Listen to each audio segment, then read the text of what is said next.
Bonjour les mordus de pêche sous-marine. Alors l'an dernier, j'avais fait pendant le premier confinement un petit tutoriel pour comment réaliser un moule pour faire les plombs de ceinture de plongée.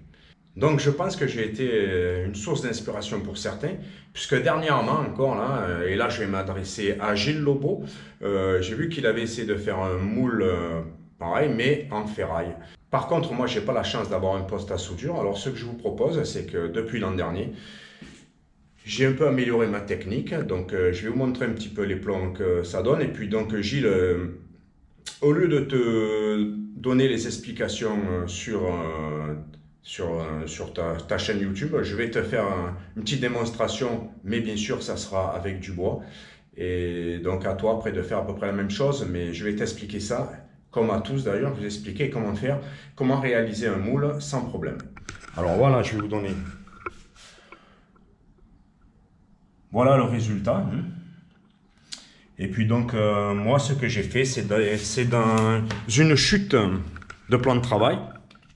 Donc, quelque chose qui fait à peu près 3 cm d'épaisseur. Donc, on va tracer ça. Donc, j'ai pris déjà les dimensions du moule. Donc, à l'extérieur, ça fait à peu près 90 mm sur 70 mm. Donc, je vais tracer ça sur ce panneau de bois. Alors voilà, j'ai tracé donc...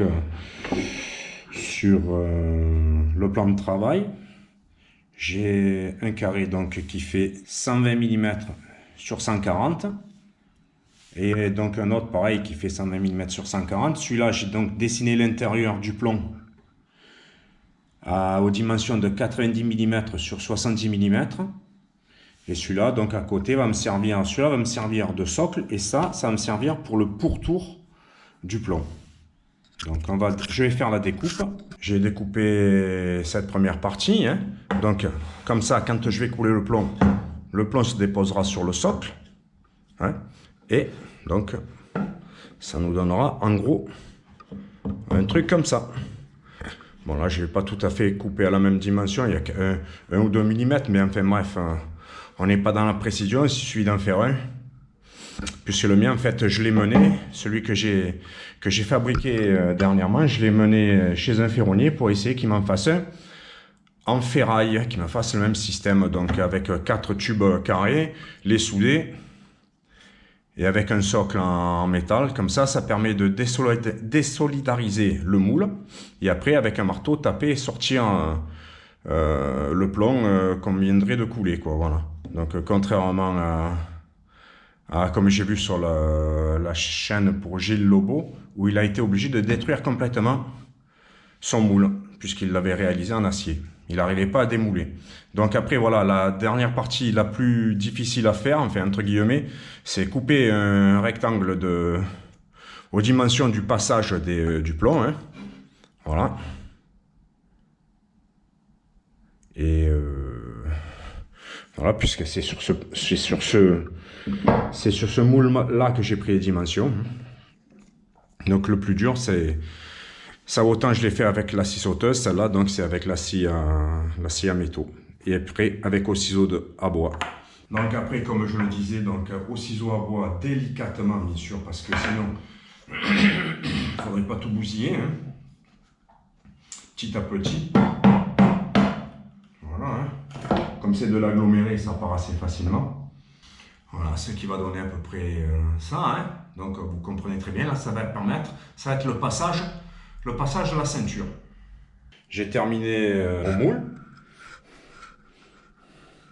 Donc avec 2 serre-joints pour essayer de le rendre le plus étanche possible, parce qu'il ne faudrait pas que le plomb après parte par les côtés. Et donc au milieu, j'ai bien centré ça et je vais couler le plomb. Donc on se retrouve au moment de la fonte du plomb. Donc, donc bien sûr, se munir d'un masque parce que les émanations de plomb, les vapeurs de plomb fondu sont plutôt toxiques pour la santé. Porter des gants pour éviter de se brûler. Et essayer d'aérer au maximum la pièce dans laquelle vous travaillez. Voilà. Moi j'ai un balcon, j'ai la chance d'être en balcon, donc je vais ouvrir en grand. Allez, on se retrouve au coulage de plomb. Il y en a à peu près pour un quart d'heure à attendre. Moi j'ai déjà positionné donc mon moule, j'ai assuré au maximum pour pas que ça se casse la gueule, parce qu'il manquerait plus que ça. Hein. Et donc avec ce petit dispositif là, ça m'a permis de caler exactement le U, j'appelle ça le U, là, la forme pour faire le passage de la ceinture. Quart d'heure est passé, le plomb est complètement fondu, on va le verser dans le moule. Et donc, délicatement, ne vous inquiétez pas s'il y a... Ça boule peu.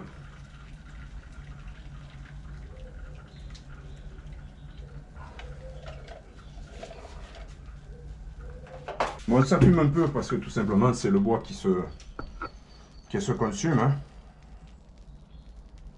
Mais donc on va laisser refroidir et on va revenir dans un petit moment. On se retrouve dehors pour démouler, faire le démoulage du plomb. Donc j'avais fixé des serre-joints. Voilà. Donc comme je vous le disais, en fabriquant le socle, on voit très bien que le plomb n'a pas adhéré. C'est pour ça que Gilles, si tu refais un moule, fais un socle qui soit pas solidaire du pourtour. Donc voilà, là j'ai fait mon U, on voit que le plomb n'est pas allé dessus. Et puis il me reste plus qu'à faire ça, donc à le démouler. On va voir un peu ce que ça donne. Là, il suffit de taper là. Si le plomb adhère sur le bois, c'est que pour éviter ça, comme je l'ai fait sur celui-ci, il faudrait faire le pourtour avec du papier alu et ce problème ne se produirait pas. Bon, ben comme on peut le voir, le moule n'est pas sorti aussi bien que les autres que j'avais fait. En plus là, je pense que c'est le contact du bois qui a fait que ça a marqué comme ça, comme s'il était grêlé.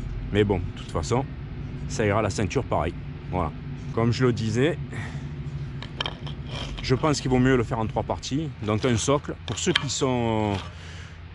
qui savent souder, donc si vous avez un poste à soudure, eh bien, faire un socle, faire le pourtour avec 4 tubes soudés qui puissent désolidariser. Hein, donc il suffirait de le percer, de mettre un genre de vis pour le maintenir bien plaqué, parce que quand on va couler le plomb, sinon ça risque de s'échapper au niveau du socle sur les côtés. Et bien sûr ce fameux U là, donc comme là c'était en aluminium que je l'ai fait, enfin en solide, et je l'ai recouvert en papier alu justement pour éviter que le plomb ne colle dessus sur la ferraille. Voilà, donc